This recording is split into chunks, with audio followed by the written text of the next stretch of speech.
მშვიდობის Business Insider-ი ამჯერად მაესტროდან მოგესალმებათ. Business Insider-ი დღეიდან ყოველ დილას 8 საათზე მაესტროდან შემოგთავაზებთ მნიშვნელოვან ანალიტიკას, სიუჟეტებს და რა თქმა უნდა მნიშვნელოვან სტუმრებს. პირველ რიგში მინდა ძალიან დიდი მადლობა გადაუხადო იმედის მენეჯმენტს, მაესტროს მენეჯმენტს ამ შესაძლებლობისთვის. რა თქმა უნდა Business Insider-ი საქართველოს რჩება იმედის დილაში, ყოველ შაბათს და პარასკევს ჩვენ იმედის დილაში ვართ კვლავ, თუმცა კიდევ ერთხელ ყოველ სამუშაო დღეს დილის 8 საათზე ჩვენ უკვე აქ ამ სტუდიიდან შემოგთავაზებთ ეკონომიკისა და ბიზნესის მნიშვნელოვან სიახლეებს, რა თქმა უნდა მნიშვნელოვან სტუმრებთან ერთად. ამავდროულად ჩვენ თვეში ერთხელ შემოგთავაზებთ მთავარ რუბრიკას, შეიძლება ითქვას, ქვია რუბრიკა სტრატეგიული დისკუსიების მიმართულება მთავარ სტუმართან ერთად. ასევე და დღეს პირველი გადაცემა Business Insider-ის პირველი რუბრიკა სტრატეგიული დისკუსიების და რა თქმა უნდა გვყავს პირველი სტუმარი საქართველოს ეკონომიკისა და მდგრადი განვითარების მინისტრი ქალბატონი მარიამ ქრივიშვილი. მოგესალმებით ქალბატონ მარიამს, მოგესალმებით ქალბატონო მარიამ. ძალიან დიდ მადლობას გიხდით Business Insider-ში სტუმრობისათვის. მართლაც ჩვენთვის განსაკუთრებული პატივია, რომ ჩვენს პირველ ახალ გადაცემას ახალ რუბრიკას სწორედ ეკონომიკის მინისტრი სტუმრობს და პირველ რიგში ცხადია, რა კითხვა თქვა ეკონომიკის მინისტრთან მიმდინარე ეკონომიკური ზრდის მაჩვენებლები, რომლებიც ჩვენ გვაქვს, ჩვენ ნახეთ ერთი მხრივ საერთაშორისო საფინანსო ინსტიტუტების შეფასებით, თუმცა ამავდროულად ნახეთ განახლებული მაჩვენებლები, საბოლოო მაჩვენებლები, რომელიც საქსტატმა შემოგთავაზა. თუ შეიძლება დავიწყოთ ამ ნაწილით. პირველ რიგში მოგესალმებით, დილომშვიდობის, მივესალმები ჩვენს ტელემაყურებელს. ნამდვილად სწორად აღნიშნეთ, ჩვენ ქვეყანას განსაკუთრებული წარმატება აქვს ჩვენი ქვეყნის ეკონომიკის განვითარების კუთხით და ნამდვილად ძალიან სასიხარულოა, რომ ჩვენი ეკონომიკური განვითარება განსაკუთრებით ბოლო წლების განმავლობაში გამორჩეულია და ლიდერია ევროპის ქვეყნებს შორის, ისევე როგორც რეგიონში. 2021-2025 წლამდე წლის პერიოდში ჩვენი ქვეყნის ეკონომიკა საშუალოდ 9.3%-ით გაიზარდა და განსაკუთრებით სასიხარულოდ უკვე ჩვენ შევხედავთ პროგნოზებს, რომელიც მათ შორის სავალუტო ფონდის მიერ გაკეთდა. საქართველოს კვლავ არის აღნიშნული როგორც უპირობო ლიდერი, რომელსაც საშუალო ვადიან პერსპექტივაში იქნება ყველაზე მაღალი ეკონომიკური ზრდა 5.1%-ი პუნქტის და ჩვენ რა თქმა უნდა პროგნოზების პოზიტიურია. რა თქმა უნდა პროგნოზებიც პოზიტიურია, ჩვენ ბუნებრივია, ჩვენ მთავარი ამოცანა წარმოადგენს ჩვენი ქვეყნის ეკონომიკის განვითარებას, გაძლიერებას, თითოეული სექტორის გაძლიერების უზრუნველყოფას, მხარდაჭერას, მცირე საშუალო მეწარმეების და ძალიან თანმიმდევრულად ვუდგებით თითოეული სექტორის განვითარებას, რასაც უდიდესი წვლილი შემდგომში ჩვენი ქვეყნის ჯამურ ეკონომიკურ წინსვლაში და რა თქმა უნდა ახალი სამუშაო ადგილების შექმნაში, რაც საბოლოოდ მე რა თქმა უნდა ითარგმნება თითოეული ჩვენი ქვეყნის მოქალაქის კეთილდღეობის ზრდაზე. როდესაც ზრდაზე ვსაუბრობთ, არ შემიძლია არ აღვნიშნო რამდენიმე მიმართულება, სადაც სარეკორდო მაჩვენებლები იყო, მათ შორის თუ არ შეიძლება ტურიზმის მიმართულებით. და არა მხოლოდ. დიახ, გასული წელი იყო ნამდვილად გამორჩეულად წარმატებული და გამორჩეულად წარმატებული ისეთ საკვანძო სექტორებში, რომელსაც უდიდესი როლი შეაქვს კიდევ ერთხელ ხაზს გაუსვავდით ჩვენი ქვეყნის ეკონომიკის განვითარებაში და უშუალოდ ახალი სამუშაო ადგილების შექმნაში. გამოსაყოფია რა თქმა უნდა გამორჩეულად ტურიზმის ინდუსტრია ციფრებს უყურებდი ახლა. დიახ, რეკორდი გვქონდა ჩვენ ორი მიმართულებით, პირველ რიგში ეს იყო ტურისტული ვიზიტების კუთხით და მეორე მხრივ რაც რა თქმა უნდა განსაკუთრებით მნიშვნელოვანია, ეს არის ტურიზმიდან მიღებული შემოსავალი, რომელიც ისტორიულ მაქსიმუმს მიაღწია გასულ წელს. კი ბატონო, კიდევ ერთი მნიშვნელოვანი ნაწილი, რაზეც მინდა ყურადღება გავამახვილო, შეეხება ალბათ დღეს საქართველოს თითოეული მოქალაქისთვის განსაკუთრებულად აქტუალურ თემას, გარკვეულწილად წუხილსაც მოქალაქეების დაკავშირებული ფასებთან, რაზეც საქართველოს მთავრობის მხრიდან ძალიან შეიძლება ასე ვთქვათ პროაქტიული პოზიცია მოვისმინეთ, რომ ნამდვილად მთავრობამ შეაფასა ვითარება და პროცესი ახლაც მიმდინარეობს მართალია უკვე საპარლამენტო ფორმატში, მაგრამ მაინც მანამდე იყო სამთავრობო ფორმატში მუშაობა. თუ შეიძლება თქვენი ხედვა, ეკონომიკის მინისტრის ხედვა ფასებთან დაკავშირებით და ასევე ის გადაწყვეტილება, რაც მთავრობის მხრიდან იყო ჯამში, რატომ გახდა ასეთი აქტიურობა, შეიძლება ასე ითქვას, ვიტყოდი პოზიტიური ჩარევა საჭირო. დიახ. პირველ რიგში უნდა ითქვას, რომ ჩვენ ქვეყანაში ბიზნესი თავისუფალია და ეს არის უმთავრესი და უმნიშვნელოვანესი საწყისი, რამაც მათ შორის უზრუნველყო საქართველოში ინვესტიციების ზრდა და უშუალოდ ჩვენი ქვეყნის ეკონომიკის განვითარება.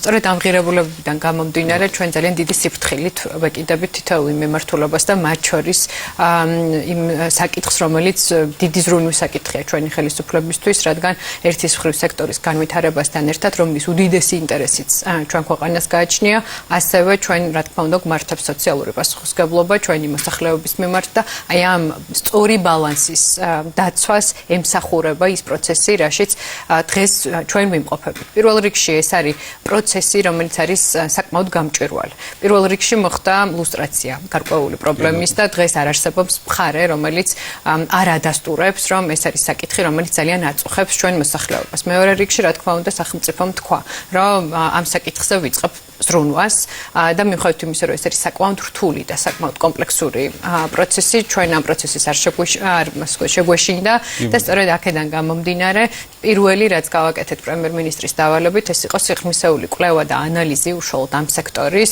ფაქტობრივად გაანალიზდა თითოეული რგოლია მიწოდების ჯაჭვში და ამის შედეგად დაიდენტიფიცირდა ის გარემო ფაქტორები, რომელიც აი ამ მთელ პროცესში უზრუნველყოფს ფასის ასე ზრდას. ისიც რომ კვლევამ გაასაჯაროვა ის ძირითადი მიგნებები, რომელიც გულისხმობს საზღვრიდან დახლამდე 86%-იან ფასნამაც, რომელშიც არაერთი რგოლი არის, ასე ვთქვათ, შესული და მათ შორის უკვე ის კონკრეტული პუნქტები, რომელიც ხშირად ჩვენ უკვე ეთერების საშუალებით, შეხვედრების საშუალებით გვისაუბრია, რომელიც ეხება სხვადასხვა გადასახადებს, მათ შორის იყო ჩვენ მიერ ნახსენები 9 გადასახადი, რომელსაც მათ შორის ქსელური მარკეტები აწესებენ მიმწოდებლებისთვის, მათ შორის ქართველი მიმწოდებლებისთვის, ისევე როგორც დისტრიბიუტორები და ეს თავის მხრივ განაპირობებს პირდაპირ ისახება საფასო პოლიტიკაზე. ჩვენთვის მნიშვნელოვანია ორი რამ. პირველ რიგში ეს არის, რომ ნებისმიერმა სექტორმა და ნებისმიერმა ბიზნესმა ჩვენ ქვეყანაში უნდა განაგრძოს თავისუფლად ბიზნესის კეთება და რა თქმა უნდა ჩვენი დიდი ინტერესი და мотиваცია არის, რომ ბიზნესი იყოს მომგებიანი იმისთვის, რომ ბიზნესმა განაგრძოს ზრდა, განაგრძოს ახალი სამუშაო ადგილების შექმნა, მაგრამ მეორე მხრივ ამ პროცესში ჩვენ რამდენადაც უკვე ფაქტზე გვაქვს არსებული მონაცემები, რომ ფაქტობრივად თუ კი იდენტურ პროდუქციას ავიღებთ და შევხედავთ ევროპის ფასებს და იდენტურ პროდუქციაზე არსებულ ფასებს საქართველოში ჩვენ ხშირ შემთხვევაში ვხედავთ 30-40%-იან და შეიძლება 60%-იან ფასდაშორის სხვაობასაც და რა თქმა უნდა ჩვენ პირველ რიგში ამ თემაზე საუბარი დავიწყეთ კერძო სექტორთან. მქონდა არაერთი შეხვედრა მათ შორის ქსელურ მარკეტებთან, ისევე როგორც დისტრიბუტორებთან და ასევე ცალკეულად შევხვდით ადგილობრივ ქართულ მეწარმეებს და მწარმოებლებს, რამდენადაც ჩვენ ამ კვლევის ფარგლებში ასევე იდენტიფიცირება გავაკეთეთ უმნიშვნელოვანესი გამოწვევის, რომ ჩვენ ნაკლებად ვხედავთ და თითოეული ჩვენგანი, როდესაც ვსარგებლობთ ამ სერვისით, დახლებზე ქართულ პროდუქციას ნაკლებად ვხედავთ და ეს არის ის საკითხი, რომელიც არის ჩვენთვის ერთ-ერთი უმნიშვნელოვანესი, ერთის მხრივ რომ მოხდეს იმპორტზე დამოკიდებულების შემცირება, მეორეს მხრივ როგორ შევუწყოთ ჩვენ ქვეყანაში კიდევ უფრო მეტად წარმოების ხელშეწყობას და ასევე როგორ დავეხმაროთ ადგილობრივ მეწარმეებს, რომ აი ეს არსებული ბარიერები ერთობლივი ძალისხმევით კონსტრუქციული დიალოგის საფუძველზე სწორი ბალანსი და გამოსავალი ვნახოთ, რომელიც ერთის მხრივ ასევე იქნება საინტერესო და მომგებიანი კერძო სექტორისთვის, მაგრამ მეორეს მხრივ ეს ხელშეუწყობს მცირე საშუალო მეწარმეების განვითარებას და საბოლოო ჯამში ჩვენ უნდა გავიდეთ ისეთ შედეგზე, რაც იქნება ჩვენი თითოეული ქვეყნის მოსახლეობის ინტერესების გათვალისწინება. კი ბატონო, თქვენ გარკვეულწილად აღნიშნეთ ეს ნაწილი ბიზნესთან დიალოგი და ასევე აღნიშნეთ, რომ პრობლემა ფაქტურად ყველამ დაინახა. მათ შორის აი ამ შეხვედრების შემდგომ, როდესაც ვისმენდით ბიზნეს სექტორიდან კომენტარებს, ისინი ერთ მხრივ პრობლემას შესახებაც საუბრობდნენ და ამავდროულად გარკვეულ შემთხვევაში მათგან ყოველ შემთხვევაში საჯარო კომენტარებში ამას ვისმენთ, რომ იყო გარკვეული გზებიც კი გამოსავალის მოძიების. სულ დასაწყისში, როდესაც პროცესი დაიწყო, სიმართლე გითხრათ, ოპონენტების მხრიდან იყო საუბრები იმასთან დაკავშირებით, ეს ხო მორიგი ზეწოლა, ან ასე შემდეგ ბიზნესზე. რეალურად თქვენ როგორც მინისტრი ბრძანდებოდით ყველა შეხვედრაზე, ისევე როგორც ამ შეხვედრების მიღმაც თქვენს მოადგილეებს მუდმივი კომუნიკაცია აქვთ ბიზნესთან. რეალურად პროცესში ბიზნესი როგორ მოდის აი ამ დიალოგის პროცესში, რა ხდება, რაც შეიძლება უფრო მეტი უთხრათ, ასე ვთქვათ, საზოგადოებას ამ პროცესში. პირველ რიგში რა თქმა უნდა ჩვენმა საზოგადოებამ ძალიან კარგად იცის რომ ის გარემო ის საინვესტიციო გარემო ის ბიზნეს გარემო რომელიც ამ ქვეყანაში შექმნილია არასდროს არ ქმნის ისეთ ვითარებას სადაც შეიძლება რომ რომელიმე ბიზნეს სექტორის წარმომადგენელმა თქვას რომ ისინი თავს თავისუფლად ვერ გრძნობენ ასევე არ არსებობს არც ერთი ფაქტი 2012 წლიდან დღემდე როდესაც ერთი კომპანია მაინც იტყვის რომ მასზე ზეწოლა ხორციელდებოდა და პირიქით თითოეული ჩვენგანი და რა თქმა უნდა ამ შემთხვევაში მეტად ვისაუბრებ ჩვენ სამინისტროზე, რადგან ჩვენ ყველაზე მეტი კავშირი გვაქვს კერძო სექტორთან, ბიზნესის წარმომადგენლებთან. ჩვენი მთავარი ამოცანა არის მაქსიმალურად გვერდში დაუდგეთ, ხელი შეუწყოთ ბიზნესის წარმომადგენლებს იმისთვის, რომ მათთან ერთად ჩვენ ყოველწლიურად გავზარდოთ ჩვენი ქვეყნის ეკონომიკა. ეს არის მთავარი. ამ პროცესში სხვათა შორის დებატების დროსაც გამოვლინდა, მინდა აღვნიშნო დებატების ნაწილსაც უყურებ, სადაც ასევე ბიზნესის წარმომადგენლები იყვნენ. უბრალოდ პრობლემა ამ კუთხით მაინც მე ვფიქრობ საბოლოო ჯამში არის ის რომ თითქოს ველოდებით ძალიან სწრაფად კონკრეტულ შედეგებს, მაგრამ რეალობაში ალბათ გარკვეული ანალიზი ჭირდება, ამიტომაც არის ალბათ საპარლამენტო ფორმატში გადანაცვლებაც პროცესის. სიმართლეფერი რო ვიყო, შეხვედრები იყო ძალიან საინტერესო და ძალიან გულწრფელი ასევე. კერძო სექტორმა ფაქტობრივად ყველა ის მიგნება, რომელიც ჩვენი კვლევის საფუძველზე, ასე ვთქვათ, გასაჯარავდა თითოეულ შეხვედრაზე, ყველა მიმართულებით იქნა დადასტურებული.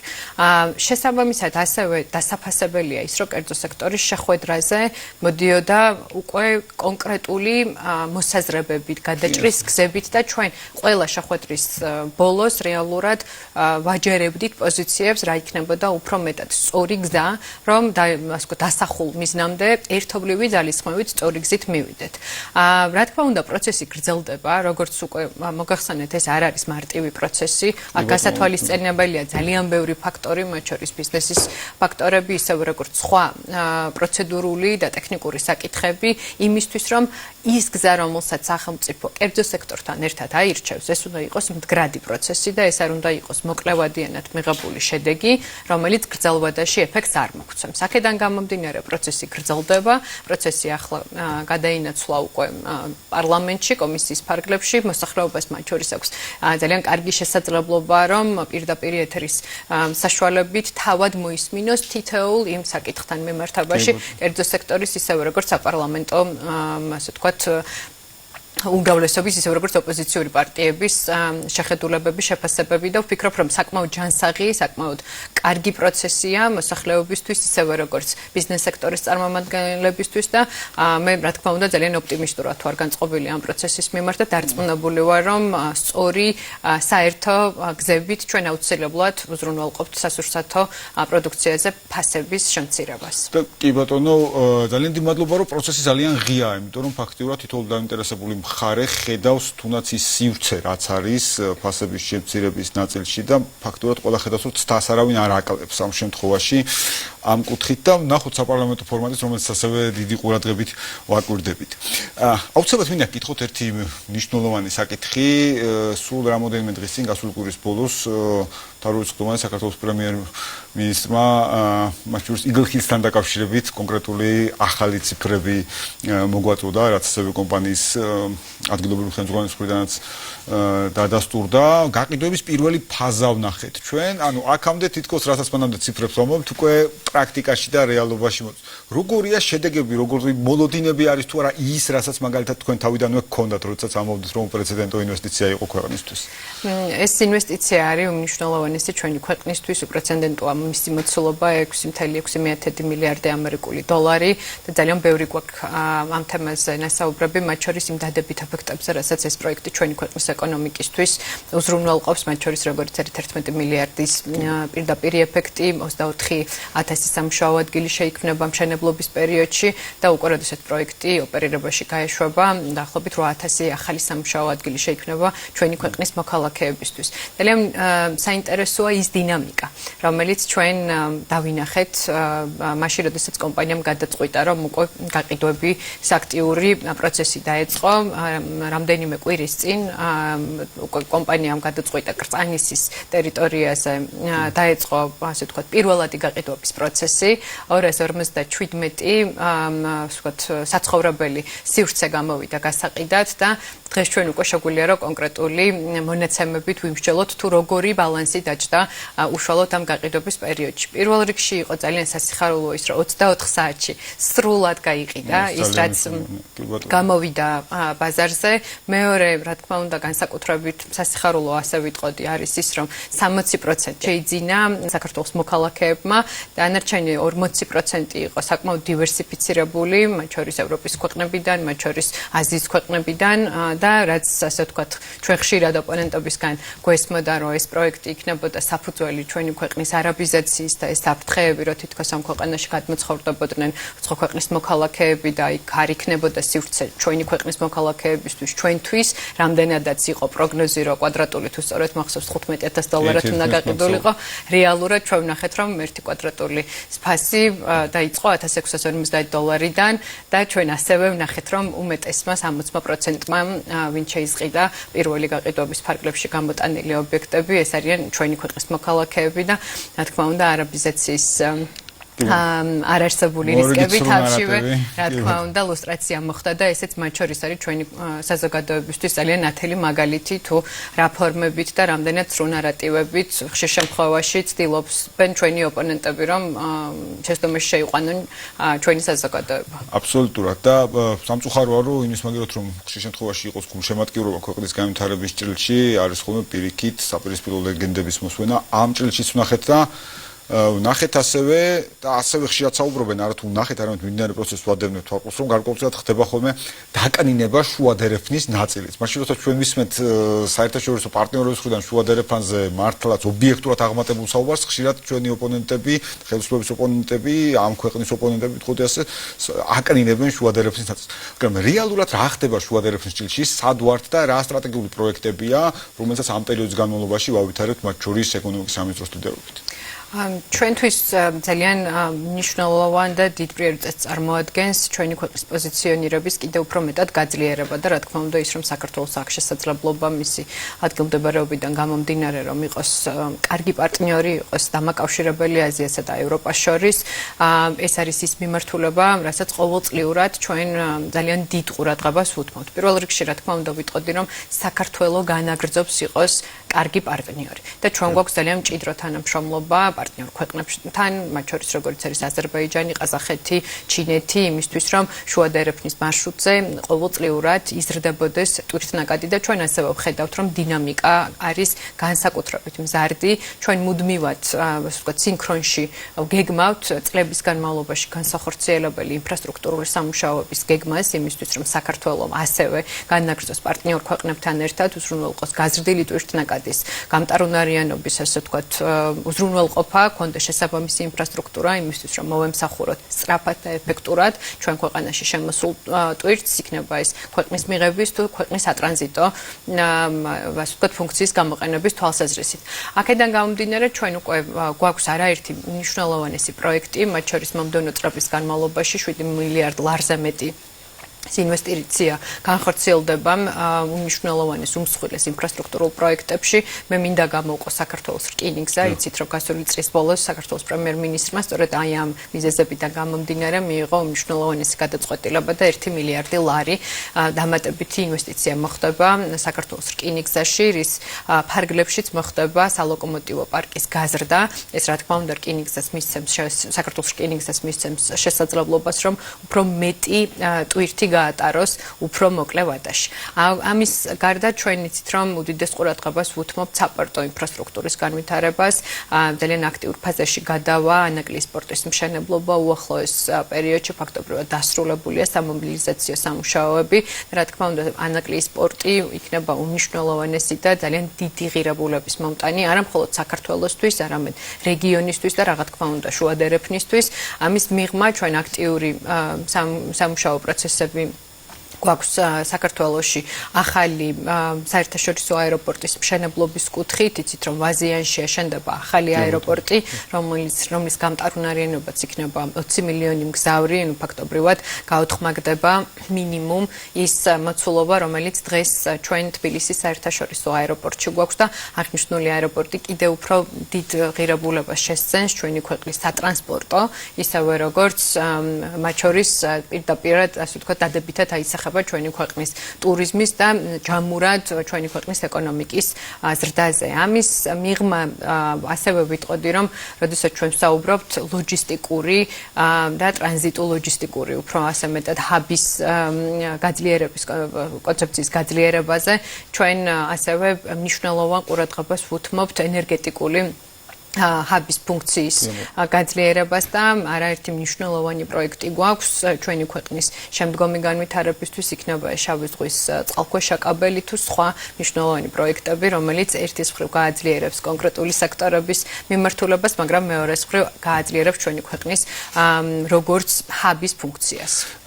რადგან ენერგეტიკის სექტორი ახსენეთ, სრულად მოყვებით შუადერეფანთან დაკავშირებულ საკითხებზე, მართლაც აქ საქართველოს როლი განსაკუთრებულია და ჩვენი ალბათ თავარი ამოცანაც და მიზანიც არის, რომ უზრუნველყოთ საბამისი ინფრასტრუქტურა, რათა ეს როლი უფრო უკეთესად ეფექტურად შევასრულო და ამ გაზრდილ მოთხოვნას უპასუხოთ, რომელიც დღეს არის, ვინც საუბრობს შემცირებაზე, ეს ნაწილი უბრალოდ არ მესმის, მაგრამ მაინც თუმცა ენერგეტიკაზე რადგან ვსაუბრობთ, არ შემიძლია არ გკითხოთ კიდევ უფრო მეტად ხედვა ენერგეტიკულ ჭრილში, ვინაიდან ჩვენ თქვენი მხრიდან ახლა ახსენეთ შავი ზღვის კაბელი, რომელიც თავისთავად მათ შორის მოიაზრებს, რომ საქართველოს გარკვეულ პერიოდის განმავლობაში უნდა უზრუნველყოს საექსპორტო ელექტროენერგიის წარმოება. თუმცა ამასობაში ჩვენი ეკონომიკური ზრდის პარალელურად ჩვენ გვჭირდება ადგილზეც ელექტროენერგიის წარმოება, იმისთვის რათა გავხდეთ თვითკმარი. არაერთხელ მოგვისმინეთ თქვენგან ბატონ პრემიერ-მინისტრისგან ეს ნაწილი, ისევე როგორც ჩვენ მოვისმინეთ მართლაც ენერგეტიკის სექტორისთვის უპრეცედენტო გადაწყვეტილება, რომელიც იყო მილიარდი ლარის პატიებას დაკავშირებით ზუსტად იმიტომ, რომ სექტორს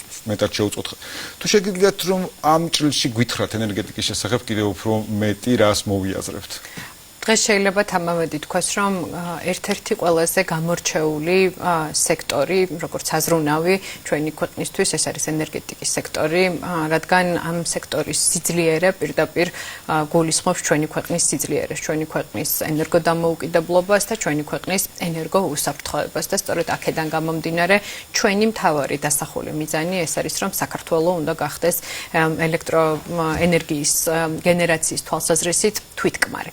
აი ამ ამოცანიდან გამომდინარე ჩვენ უკვე გვაქვს შემუშავებული ეკონომიკის სამინისტროში სექტორის განვითარების 10 წლიანი ხედვა, რომელიც პასუხობს აღნიშნულ მთავარ ამოცანას და ღირებულებას. ჩვენთვის უდიდესი მნიშვნელობა აქვს, რომ ერთის მხრივ იზრდებოდეს ყოველწლიურად დადგმული სიმძლავრე ჩვენ ქვეყანაში, იმისთვის რომ მათ შორის შემცირდეს იმპორტზე დამოკიდებულება ჩვენი ქვეყნისთვის. ჩვენ საბედნიეროდ ხედავთ, რომ ინტერესი საკმაოდ მაღალია ადგილობრივი, ისევე როგორც საერთაშორისო ინვესტორების მხრიდან. ჩვენ ვიცით, რომ მომდევნო 10 წლის განმავლობაში 2.5-ჯერ უნდა გაიზარდოს ამ ქვეყანაში დადგმული სიმძლავრე და აქვე რა თქმა უნდა აღინიშნოს, რომ ეს ამოცანა მხოლოდ და მხოლოდ შესრულებადია მაშინ, როდესაც ამ ქვეყანაში ექსპლუატაციაში შევა ისეთი უმნიშვნელოვანესი პროექტები, როგორიც არის ნესკრა ნამახვანი ხუდონი და ჩვენი ხელისუფლება გააკეთებს ყველაფერს იმისთვის, რომ ეს პროექტები განხორციელდეს. ჩვენ აუცილებლად ამ საქართველოში აუცილებლად აშენდება სამივე ჰესი, რომელიც კიდევ ერთხელ ხაზს გაუსვავ, ეს არის უმნიშვნელოვანესი ჩვენი ქვეყნის ენერგოუსაფრთხოებისა და ენერგოდამოუკიდებლობისთვის. ასევე ვიტყოდი, რომ საკმაოდ ბევრი მნიშვნელოვანი ცვლილება განხორციელდა ჩვენთან შემავალ ენერგეტიკულ საწარმოებში. ჩვენ ფაქტობრივად ყოველდღიურ რეჟიმში გვაქვს მჭიდრო თანამშრომლობა კერძო სექტორთან და მათთან ერთად ერთის მხრივ საკმაოდ გამჭვირვალედ და ღიად ვსაუბრობთ იმ არსებულ გამოწვევებზე, რომელიც დღეს სექტორშია დაგროვებული და მაგრამ მეორეს მხრივ მათთან ერთად ვსჯელობთ იმ სწორ გადაჭრის გზებზე, რომელიც დაეხმარება კერძო სექტორს, რომ ააჩქაროს პროექტების განხორციელება და ექსპლუატაციაში შესვლა. სწორედ ერთ-ერთი ეს უმნიშვნელოვანესი გადაწყვეტილება იყო საფუძველი კერძო სექტორთან აქტიური დიალოგისა, რადგან ჩვენ ხედავდით, რომ წლების განმავლობაში უამრავი პროექტი იყო გაჩერებული, არსებობდა ვალდებულებები, რომელსაც კერძო სექტორი ვერ ასრულებდა, სხვადასხვა ობიექტური თუ არაობიექტური მიზეზების გამო და იყო 1 მილიარდი ლარის პირგასამტეხლოები, ჯარიმები დაკისრებული ზოგადად ინდუსტრიაზე. და რა თქმა უნდა, ჩვენი ამოცანა იყო ის, რომ მაქსიმალურად აი კონკრეტული ბარიერების სწორი გზით ასე ვთქვათ, გადაჭრა გაგვეკეთებინა და რამდენადაც ეს იყო მთავარი თხოვნა, ალბათ კერძო სექტორის მხრიდან შემიძლია ასეც დავარქვა, რომ ჯარიმებზე ყოფილიყო სამართლიანი გადაჭრის გზა, პატიება, პირობიანი პატიება, ჩვენ შევიმუშავეთ ასეთი ეგრეთ წოდებული პირობიანი პატიების ფორმა, სადაც თქვით, რომ აბსოლუტურად ყველა კომპანიას იმის მიუხედავად იყო ობიექტური თუ არაობიექტური ის არსებული დაგროვებული ჯარიმები ყველას ვაძლევთ უპირობოდ იმის შესაძლებლობას, რომ პროექტების განხორციელება შეძლონ, შესაბამისად ფორმდება ახალი შეთანხმება, რითიც ინვესტორი ასახელებს გონივრულ, რა თქმა უნდა, ურთიერთშეთანხმებით გონივრულ ვადას პროექტის განხორციელების, ამის საფუძველზე მათ ჩამოეწერებათ არსებული დავალიანება, ჯარიმა და ისაზღვრება ახალი ვადა. თუ კი ინვესტორი, დეველოპერი ამ შემთხვევაში ვერ შეძლებს,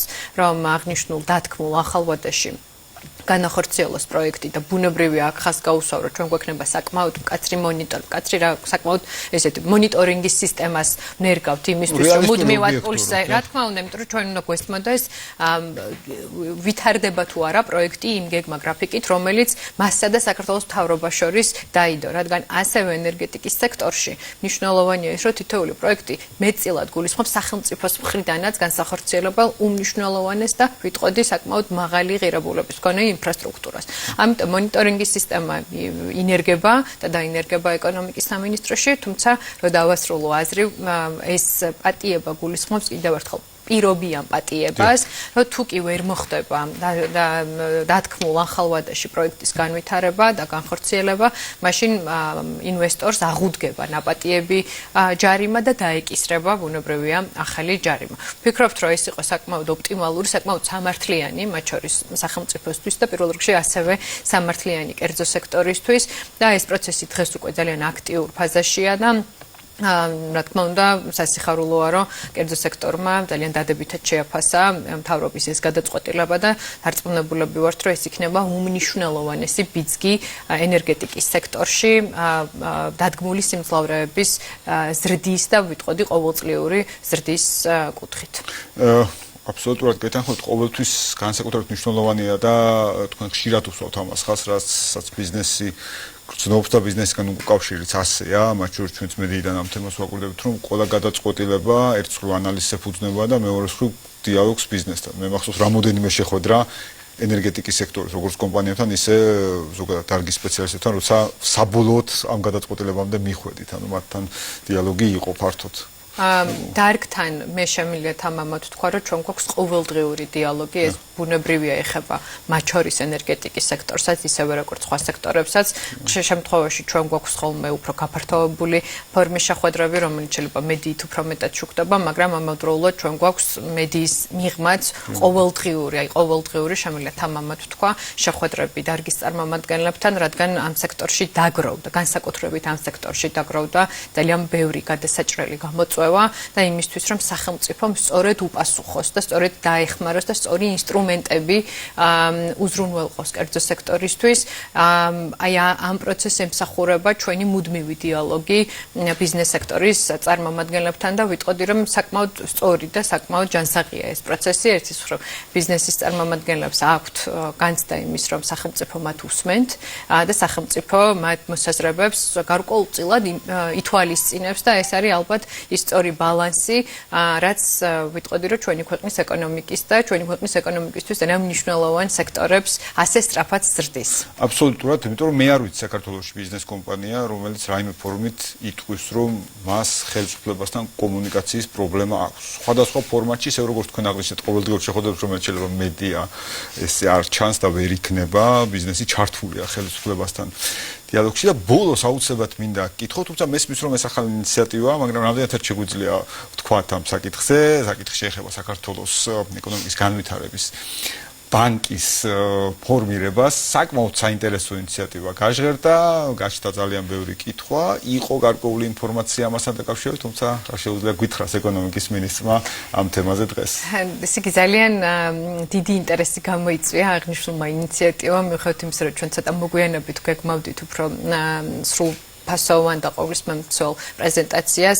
ალბათ დღეს ვეცდები, რომ ცოტათი უფრო მეტი ინფორმაცია მოგაწოდოთ, თუმცა რა თქმა უნდა ჩვენ მოგვიანებით გვექნება შესაძლებლობა, რომ უფრო სიღრმისეულად ვიმსჯელოთ. პირველ რიგში რა თქმა უნდა ვიტყვი იმას, რომ გავიმეორებ უფრო მეტად იმას, რომ ჩვენი ხელისუფლების მთავარ საზრუნავს წარმოადგენდა და წარმოადგენს მეწარმეების ხელშეწყობა. და ერთ-ერთი გამოკვეთილი და გამორჩეული ინსტრუმენტი, რომელიც შეიქმნა ამ ყველაფრის გასაკეთებლად, ეს არის აწარმოე საქართველო. და წლების განმავლობაში ის სიკეთე, რომელიც ამ პროექტით განხორციელდა, აი დღეს შეგვიძლია პირდაპირ ხელშესახებად მოვიყვანოთ არაერთი მაგალითი, არაერთი საწარმო, არაერთი კომპანია, არაერთი სასტუმრო, რომელიც რომ არა სახელმწიფოს ეს პროგრამა დღეს ჩვენ ქვეყანაში ვერ ოპერირებდა. 2013 წლიდან დღემდე სახელმწიფომ 900 მილიონ ლარზე მეტი დახარჯა სწორედ ასეთი პროექტების მხარდაჭერისთვის და ძალიან სასიხარულო 15000-ზე მეტმა ბენეფიციარმა ისარგებლა ამ მხარდაჭერით და სწორედ ამ 900 მილიონმა ლარმა უზრუნველყო ის, რომ 15000-მა ბენეფიციარმა შეძლო და დაახლოებით 6 მილიარდი ლარის ინვესტიცია განახორციელა ჩვენი ქვეყნის სხვადასხვა ეკონომიკურ სექტორებში. შეიქმნა 90000-ზე მეტი სამუშაო ადგილი და ეს არის რა თქმა უნდა მნიშვნელოვანი კონტრიბუტორი კიდევ ერთხელ ვიტყოდი ჩვენი ქვეყნის ეკონომიკაში. ბუნებრივია რომ ბიზნესები დინამიურად ვითარდება, სექტორები დინამიურად ვითარდება და ბიზნეს საჭიროებიც მუდმივად ცვალებადია და კიდევ ერთხელ გამომდინარე მათ ამ მჭიდრო თანამშრომლობისა ჩვენ ყოველთვის ვცდილობთ რომ ყოველწლიურად სახელმწიფომ თუ კი საჭიროა ადაპტირება გააკეთოს და შეცვალოს მიდგომა, რომელიც უფრო მეტად დაეხმარება კერძო სექტორს შექმნას დამატებითი ეკონომიკური ღირებულება.